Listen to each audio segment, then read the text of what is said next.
Subhanallah ya, memang luar biasa. Saya baca tulisan Syekh siapa yang diterjemahkan oleh Ustadz kita, Ustadz Yusran hafizahullah ta'ala, kalau saya tidak salah beliau terjemahkan. Ada Syekh yang menulis, subhanallah, ternyata kita semua ini mampu untuk bangun sholat malam ya. Cuman terkadang motivasi untuk itu kadang membuat kita tidak mau bangun sholat malam. Buktinya banyak orang yang rela bisa bangun jam 1, jam 3 untuk nonton bola. Ternyata mereka juga bisa bangun untuk sholat malam. Cuman bedanya mereka mampu bangun sekarang ini karena ingin nonton bola. Coba kalau untuk sholat malam mereka gunakan motivasi seperti itu juga untuk bangun, pasti mereka bisa bangun. Untuk sekedar sholat 2 rakaat dan sebagainya ya. Tapi kadang kita dalam perkara seperti itu kita luar biasa ya, luar biasa. Baru mau bangun subuh di sana teriak gol, di sana teriak ini, orang-orang sampai tidak tidur dengan bola ini ya, dengan Piala Dunia ini. Saya tidak berbicara tentang hukum nonton bola, khilaf para ulama kita, jelas khilaf. Banyak para ulama yang tidak membolehkan karena dengan berbagai macam alasan ya. Di sana aurat terlihat karena rata-rata mereka pakainya celana di atas buku-buku ya.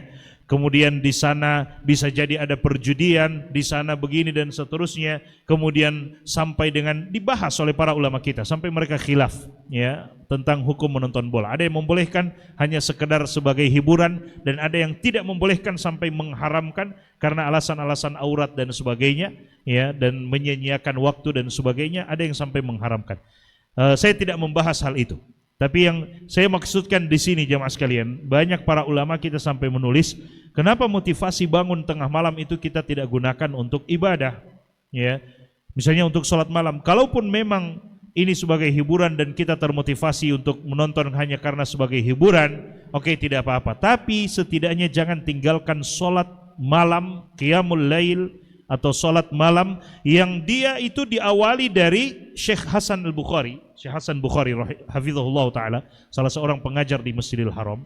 Beliau mengatakan dimulai dari setelah sholat isya, dan beliau bawakan riwayat hadis Nabi alaihi salatu wasalam, siapa yang bangun melaksanakan sholat malam dan waktunya itu setelah sholat isya sampai dengan sebelum subuh, siapa yang melaksanakan 2 rakaat dengan membaca 10 ayat Al-Quran, hadis Nabi SAW, siapa yang melaksanakan 2 rakaat dengan membaca 10 ayat Al-Quran, maka dituliskan dia keluar dari orang-orang yang lalai.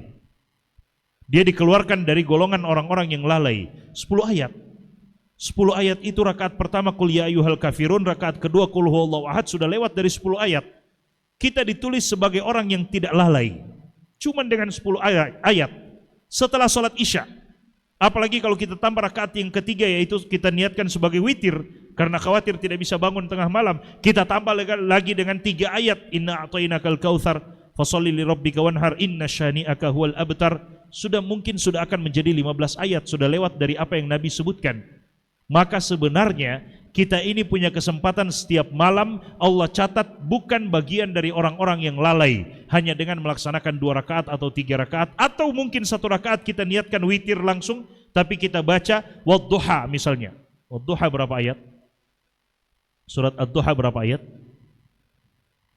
Ya, ada yang bisa lihat? 11 ya, Masya Allah ya, ibu-ibu ini hafal sampai dengan jumlah ayat-ayatnya ya. Surat Ad-Duha 11 ayat. Iya benar, bisa dapat hadiah itu ya. Surat Ad-Duha 11 ayat. 1 rakaat kita niatkan witir, kemudian kita baca surat Ad-Duha misalnya sudah 11 ayat, dicatatkan kita bukan termasuk orang-orang yang lalai hanya dengan membaca Ad-Duha misalnya untuk sholat witir.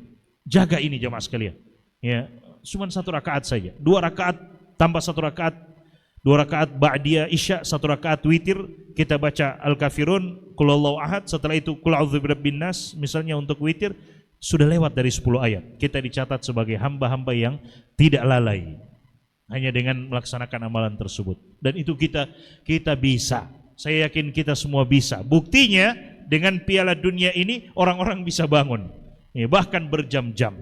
Orang bisa menyaksikan bola. Masa hanya 2 rakaat, 1 rakaat witir dengan 10 ayat tidak mampu? Sebenarnya kita mampu. Cuman kadang motivasi berbeda. Kalau Piala Dunia nyata terlihat. Kalau pahala yang Nabi janjikan tadi, itu perkara gaib yang Nabi kabarkan, tidak kasat mata, tidak terlihat dengan mata kepala kita. Tapi kalau orang-orang beriman meyakininya, mereka yakin dengan keyakinan penuh mereka akan lakukan. Bisa dipahami kira-kira jemaah sekalian? Akan berbeda kalau orang mengatakan, kalau kamu sholat, saya akan kasih kamu 100.000. Ya. Berbeda dengan orang yang dikatakan, kalau kamu sholat, kamu akan dapat pahala 27 derajat di sisi Allah SWT. Beda.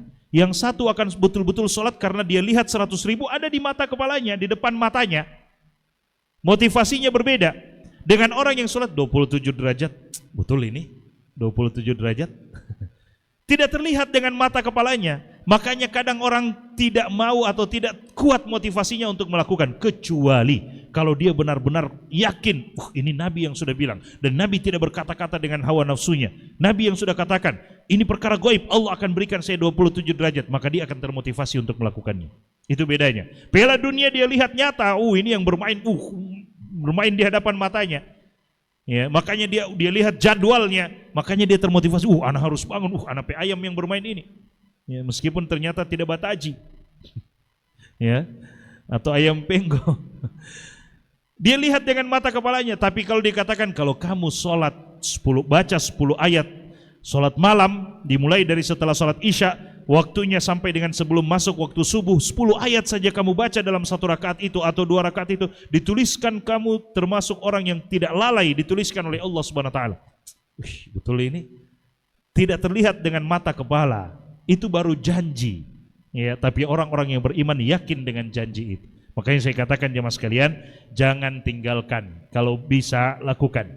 2 rakaat setelah sholat isya, kalau perlu ditambah dengan 1 rakaat witir, penjagaan jangan sampai tidak bangun tengah malam, maka alhamdulillah kalau kita bisa rutinkan, kita jadikan itu sebagai amalan kita setiap malamnya, dimanapun kita sholat sedang safar, kita tutup dengan witir misalnya atau dengan 2 rakaat, kita baca 10 ayat, alhamdulillah kalau menjadi kebiasaan kita.